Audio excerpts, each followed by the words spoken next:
യുവ സ്ഥാനാർത്ഥിയുണ്ട്, അദ്ദേഹത്തിന് അനുഭവമുണ്ട്, ഒരു തവണ MLA ആയി പ്രവർത്തിച്ചൊരു വ്യക്തിയാണ്.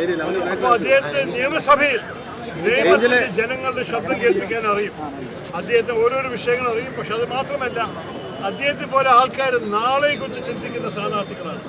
ഞങ്ങളുടെ ഉദ്ദേശം കേരളത്തിൻ്റെ ഭാവിയെ മെച്ചപ്പെടുത്താനാണ്.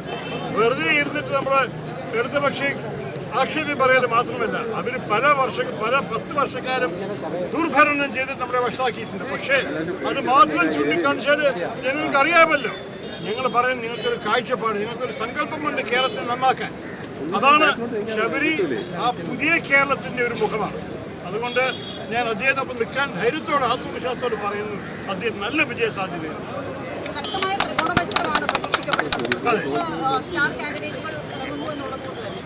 പക്ഷേ അത് നല്ലതല്ലേ, അദ്ദേഹത്തിന് ഒരു വെല്ലുവിളിയായി. അദ്ദേഹം നല്ലത് ഭാവിയിൽ രാഷ്ട്രീയത്തിൽ ഒരു നല്ലൊരു വെല്ലുവിളിയോട് ആരംഭിച്ചോട്ടെ. ത്രികോണ മത്സരം തന്നെ ആയിരിക്കും, പക്ഷേ ഞങ്ങൾക്കൊരു ഭയമില്ല. കഴിഞ്ഞ ദിവസം കെ സുധാകരൻ ഒരു അഭിപ്രായം പറഞ്ഞിരുന്നു, രമേശിനെതിരെ മുഖ്യമന്ത്രിയാക്കണം, അദ്ദേഹം കഴിവുള്ള നേതാവാണെന്നൊക്കെ. അത്തരത്തിലേക്ക് മുഖ്യമന്ത്രി ചർച്ചകളൊക്കെ UDF തുടങ്ങിയോ?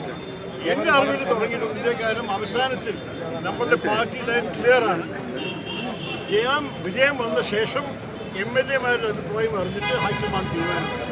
അപ്പോൾ നമ്മൾ എന്ത് ചർച്ച ചെയ്താലും അത് സമയം നഷ്ടമാണ്. എന്തിനാണ് ചർച്ച ചെയ്യുന്നത്?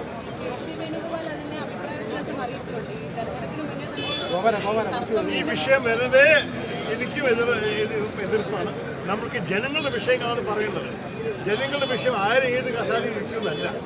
ഞാൻ സുധാകരൻ ചേട്ടനെ വലിയ ഇഷ്ടമുള്ള ഒരു വ്യക്തിയാണ്, അദ്ദേഹത്തെ ആക്ഷേപിക്കുകയാണ്. പക്ഷെ പറയുന്നത്, നിങ്ങൾ ഈ ചോദ്യങ്ങൾ ചോദിക്കുമ്പോൾ നമുക്ക് വേറെ വിഷയങ്ങളില്ല. ജനങ്ങൾ എന്തിനാണ് വോട്ട് ചെയ്യുന്നത്? ഇന്ന് ആരോ വന്നിട്ട് ഈ ഡീലിൻ്റെ വിഷയങ്ങൾ സംസാരിക്കുന്നത്. ഞാൻ പറഞ്ഞു, ഞങ്ങളുടെ ഡീല് ജനങ്ങളുടെ കാര്യങ്ങൾക്ക് വേണ്ടി പ്രവർത്തിക്കാനാണ് ഞങ്ങൾ ഇറങ്ങിയിരിക്കുന്നത്. ആ ഡീലിനെ കുറിച്ച് സംസാരിക്കും. പക്ഷെ ആ വിഷയങ്ങളിൽ സംസാരിക്കാൻ ജനങ്ങൾ തയ്യാറല്ല. മുഖ്യമന്ത്രി ആരാവും, ഇതെന്നാണ്, അതുകൂടെയാണ്, അതെല്ലാം പറഞ്ഞ് വലിയ കാര്യമില്ല. നമുക്ക് ഈ 2 ആഴ്ചയെ ബാക്കിയുള്ളൂ ഈ ഇലക്ഷൻ കമ്മീഷൻ നമുക്ക് കൂടുതൽ സമയം തന്നില്ല.